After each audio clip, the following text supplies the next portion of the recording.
कक्षा 12वीं के विद्यार्थियों के लिए एंजाइम वाला जो टॉपिक है, एंजाइम से तात्पर्य है ऐसे कार्बनिक पदार्थ जो रासायनिक अभिक्रियाओं में उत्प्रेरक का कार्य करते हैं। अब वो रासायनिक अभिक्रियाएं हो सकती हैं और उपापचयी क्रियाएं भी हो सकती हैं। इन उपापचयी क्रियाओं में ये पदार्थ एक उत्प्रेरक की भांति कार्य करते हैं जो स्वयं तो भाग नहीं लेते हैं लेकिन रासायनिक अभिक्रियाओं के वेग को प्रभावित करते हैं। जैसा कि आपने अभी एंजाइम के बारे में परिभाषा सुनी कि ऐसे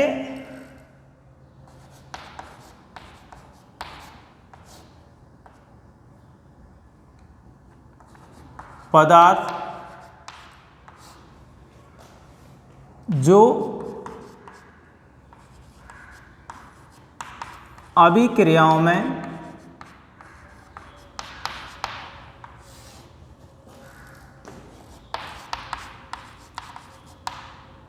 समभाग नहीं लेते हैं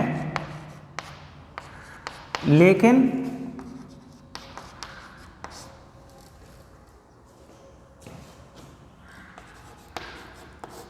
इन पदार्थों की उपस्थिति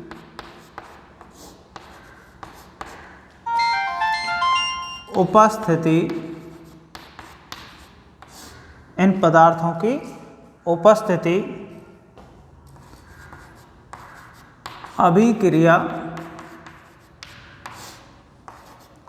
के वेग को प्रभावित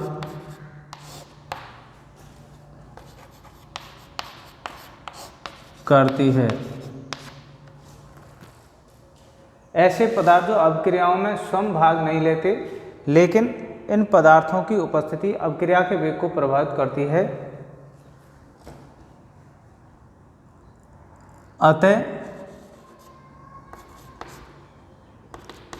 इन्हें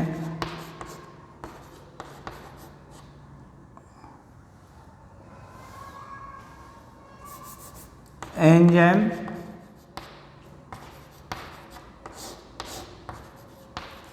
कहते हैं। ये एंजाइम रासायनिक अभिक्रियाओं में जैविक अभिक्रियाओं में भाग लेते हैं।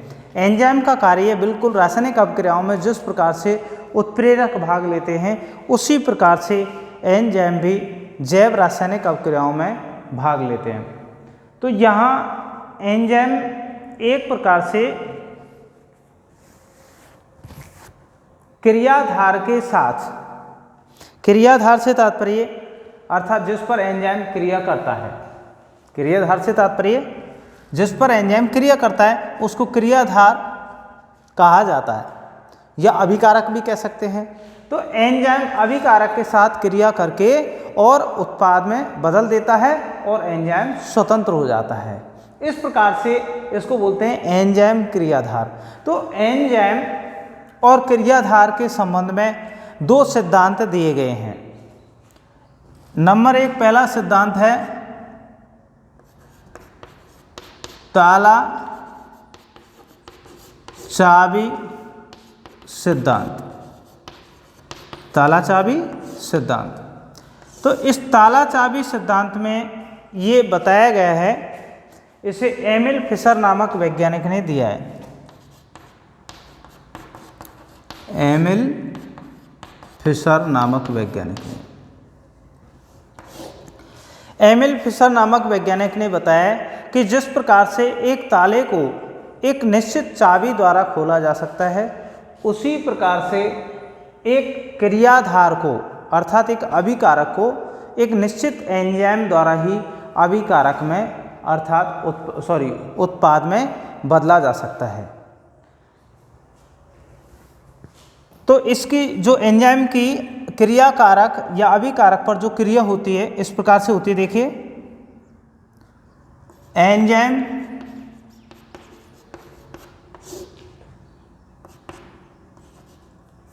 क्रियाधार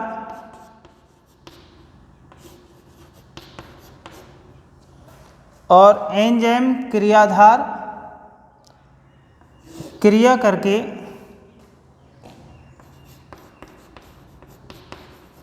एंजाइम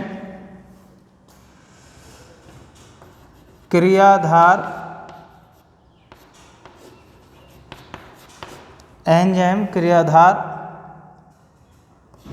जटिल, जिसको कहते हैं enzyme substrate complex. Enzyme substrate complex कहा जाता है। और एंजाइम सबस्ट्रेट कॉम्प्लेक्स जब एंजाइम क्रियाधार पर क्रिया कर लेता है,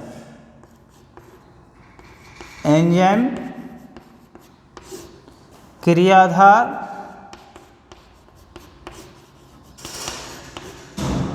जटिल जिसको कहते हैं, या अंग्रेजी में अगर इसको बोलें तो एंजाइम क्रियाधार सबस्ट्रेट कहते हैं। तो एंजाइम जब क्रियाधार पर अभिक्रिया कर लेता है तो एंजाइम तो पृथक हो जाता है, अलग हो जाता है, और जो क्रियाधार है वो उत्पाद में परिवर्तित हो जाता है।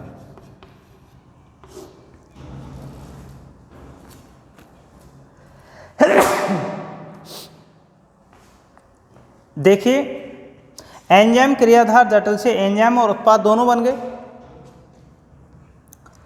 इसमें जो एंजाइम है ये इस क्रियाधार की सक्रिय ऊर्जा को,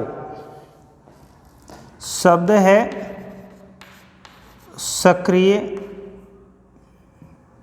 सक्रियण ऊर्जा,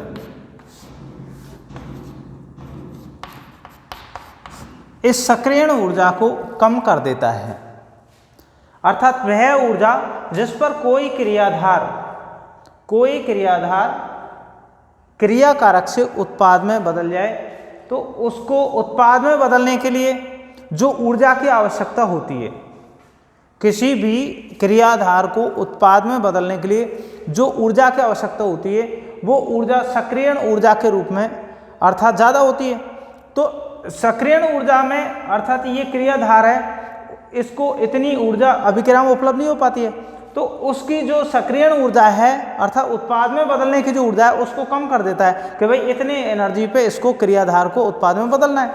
तो ये एंजाइम उस क्रियाधार की सक्रियण ऊर्जा को कम करके और उत्पाद में बदलने का काम करता है और स्वयं अलग हो जाता है। तो हम ये कह सकते हैं कि एंजाइम किसी क्रियाधार को उत्पाद में बदलने में सहायक होता है, क्योंकि ये इसकी सक्रियण ऊर्जा को कम कर देता है।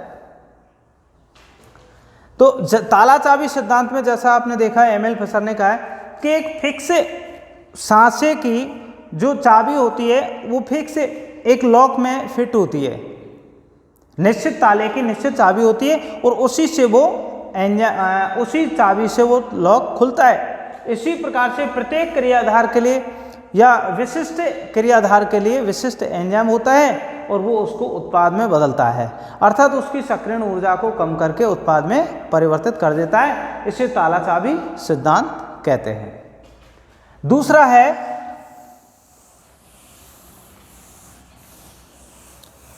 कॉसलैंड का प्रेरित आसंजन सिद्धांत।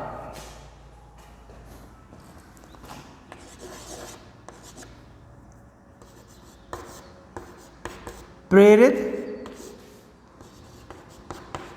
आसंजन सिद्धांत।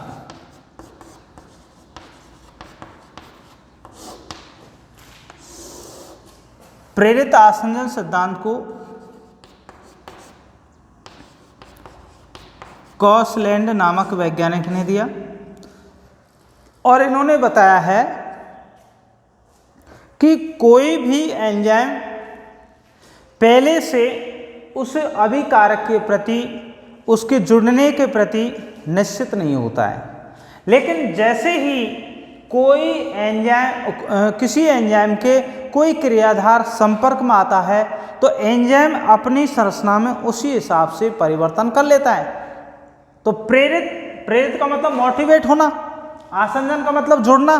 जैसे ही कोई क्रियाधार किसी एंजाइम से जुड़ता है, सपोज मान लीजिए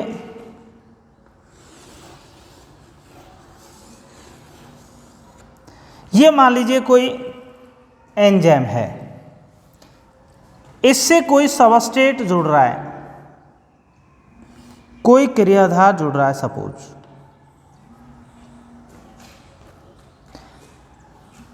ये एंजाइम, ये क्रियाधार,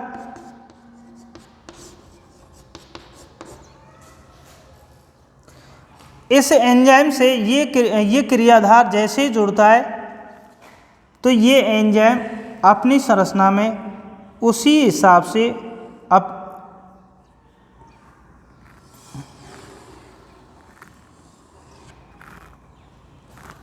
अर्थात इस क्रियाधार के अनुसार एंजाइम अपनी संरचना में परिवर्तन कर लेता है।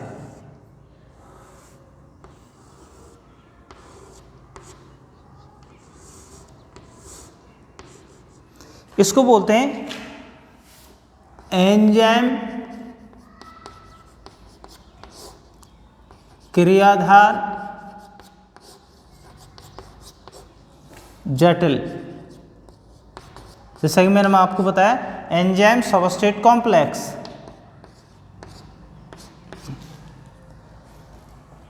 भाई एंजाइम से क्रियाधार जुड़ गया, अब जिस प्रकार से क्रियाधार है उसी हिसाब से एंजाइम ने अपने मॉर्फोलॉजी चेंज कर ली, इसीलिए इसको प्रेरित आसंजन सिद्धांत कहते हैं। और नेक्स्ट स्टेप में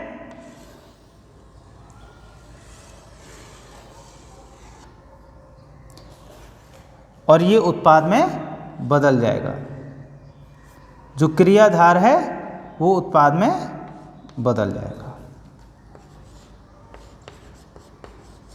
और एंजाइम पृथक हो जाता है। इस प्रकार से ये एंजाइम के प्रेरित आसंजन सिद्धांत और ताला चाबी सिद्धांत, ये दो सिद्धांत एंजाइम सक्रियता के सिद्धांत हैं।